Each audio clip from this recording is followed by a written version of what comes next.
For 3 long hours, Iron sustained a single note, letting it hum through the trembling strings of his solar lyre. The wires burned his fingertips, seared by the heat of both sun and toil, pain and comfort interwoven, as they had always been. He had no need to lift his gaze to the vaulted ornament that his music labored to complete. He knew with perfect certainty that this would be his masterwork. Every subtle shift in pitch made the note rebound against the structure, made it dance along its curves and angles. And Iron, his senses honed beyond mortal ken, mapped it all. Like a bat glimpsing the contours of its cave through a single cry, he read the chamber. His eyes were shut, but he saw everything.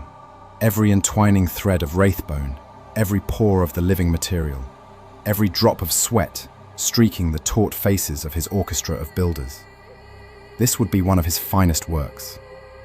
He was known even beyond his own craft world, famed across distant stars for the intricacy of his art.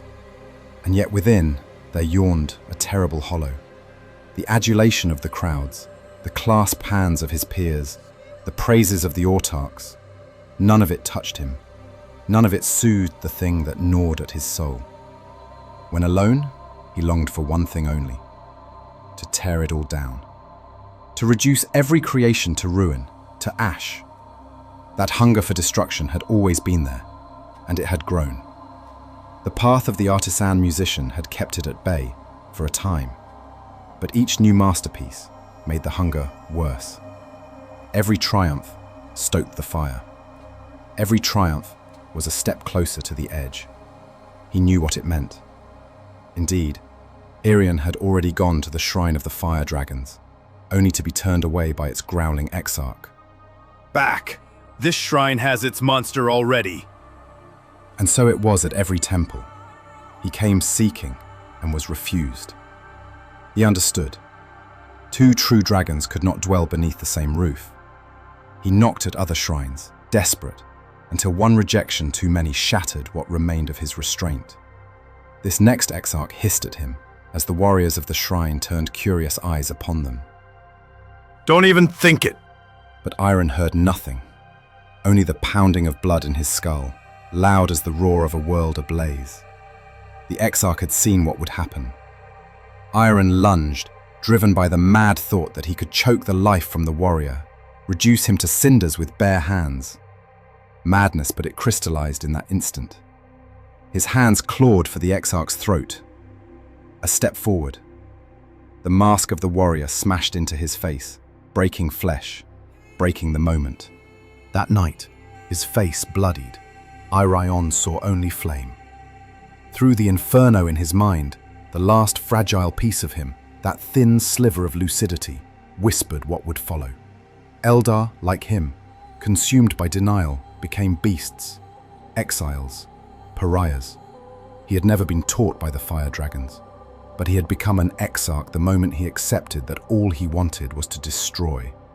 If only he had sought the shrines of the monsters sooner, but pride had kept him from the path, or was it stubbornness? He no longer knew.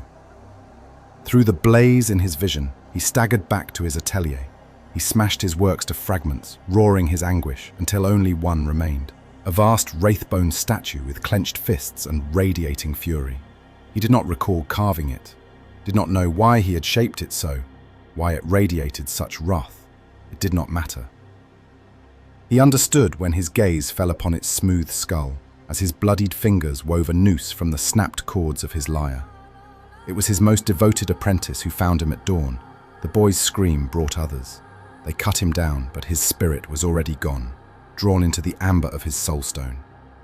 A psychoreactive crystal disc hovered over his tools, recording his torment, his solitude, and his final wish. A wish from a soul that would never know peace, never merge with the serenity of the infinity circuit. His wish was simple: to destroy, at last to destroy. All his kin needed to do was bind his spirit to that towering statue in the workshop's shadows. And then his rage would be caged, his destruction poured out upon distant enemies, his body led to war by the roar of the dragons who once turned him away.